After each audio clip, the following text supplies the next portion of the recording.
Assalamualaikum warahmatullahi wabarakatuh.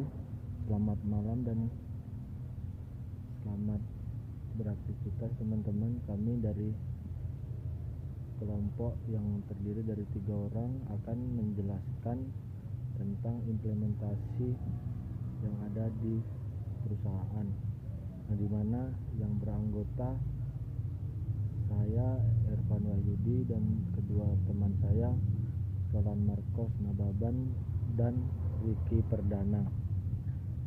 Oke, yang kita masuk langsung yang pertama. ERP itu apa sih? ERP itu sebuah sistem pendukung proses bisnis guna mengintegrasikan data yang ada untuk menjadikan sebagai informasi yang berguna. Vendor-vendor software ERP besar berlisensi yang dikenal adalah SAP, JDA Software, Microsoft, dan Oracle. Ada juga ERP yang bersifatnya open source seperti Odoo dan Compare. Oke, lanjut.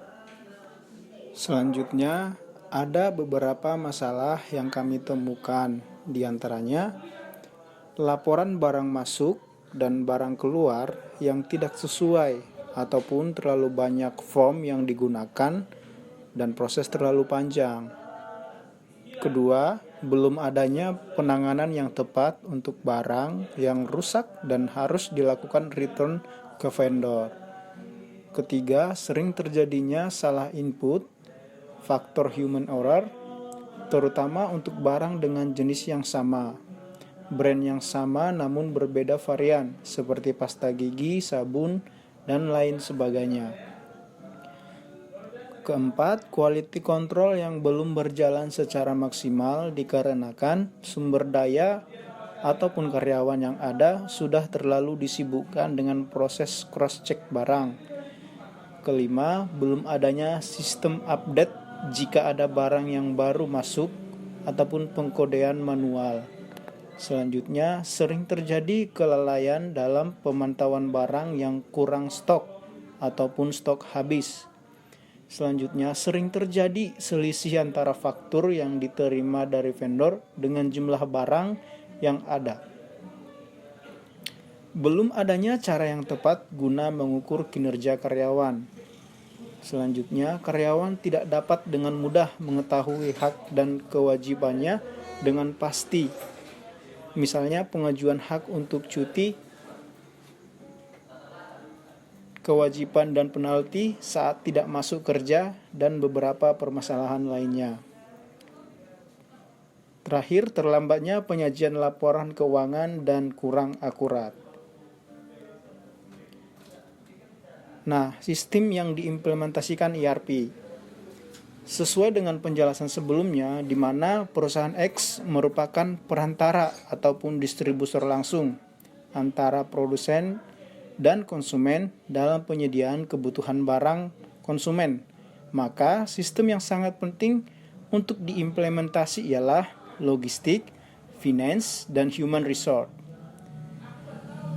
Desain sistem sebelum menggunakan ERP dengan sesudah menggunakan ERP. Jadi di sini kita bisa melihat perbandingan antara setelah menggunakan ERP dengan sebelum, seperti itu. Nah, sebelum menggunakan ERP, barang yang dikirimkan dari supplier langsung masing-masing perusahaan tanpa persetujuan dari kantor pusat, sehingga banyak celah yang dapat dimanfaatkan oleh karyawan tertentu untuk memperoleh keuntungan pribadi. Sesudah menggunakan ERP, segala urusan logistik harus melalui persetujuan dari kantor pusat. Semua kegiatan logistik terpusat pada distribusi center. Jadi, semua barang dari supplier dikirim ke distribusi center. Nah, dari distribusi center ini baru didistribusikan ke tiap-tiap perusahaan X sesuai dengan kebutuhan masing-masing. Penjelasan desain sistem baru. Logistik menginput data yang berupa barang serta harga barang per unitnya maupun harga barang yang diperlukan seolah logistik. Di sini Accounting mempunyai tugas membuat keuangannya dan menentukan budget yang diperlukan.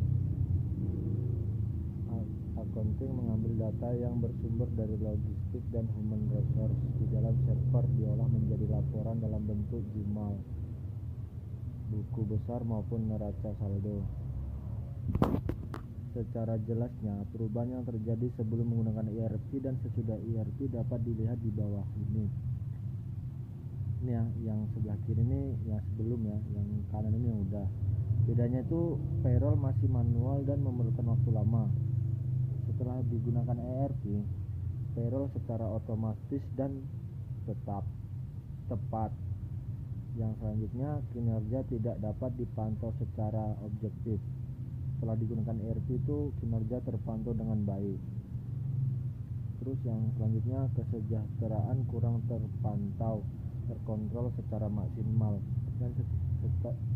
dan setelah digunakannya ERP, kesejahteraan didapat lebih cepat dan lebih mudah untuk karyawan. Oke teman-teman, baik, saya akan menjelaskan yaitu cakupan wilayah kerja project manager adalah sebagai berikut. 1.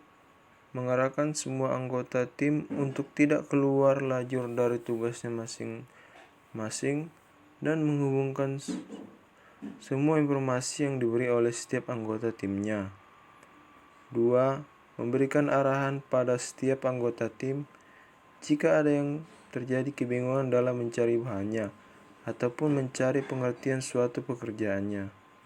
3. Menentukan setiap keputusan yang diambil oleh anggota timnya dan menentukan schedule dan lama pengerjaan proyek juga. 4. Membantu pekerjaan untuk menentukan unit barang yang diambil dan harga yang efisien untuk perusahaan yang terkait. Kemudian, ruang lingkup tanggung jawab bagian logistik adalah sebagai berikut. 1. Melakukan observasi langsung pada tempat yang tepat untuk mendapatkan data yang lengkap.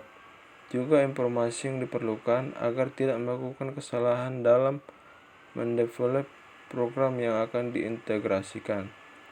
2. Melakukan koordinasi dengan para vendor yang menyuplai barang dan mensosialisasikan sistem yang baru pada vendor yang selama ini agar ikut terintegrasi dan dimajukan. Kemudian, ruang lingkup tanggung jawab bagian keuangan adalah sebagai berikut. 1. Pengendalian biaya proyek, rencana konstruksi dan perkiraan arus kas yang terkait dapat memberikan referensi dasar untuk pemantauan proyek berikutnya dan kontrol. 2. Melihat jadwal kemajuan pada kegiatan individu dan pencapaian penyelesaian tonggak dapat dibandingkan dengan jadwal proyek. Yang terakhir, memantau kemajuan kegiatan. Oke, yang terakhir itu bagian teknik, technical team leader dan target sasaran.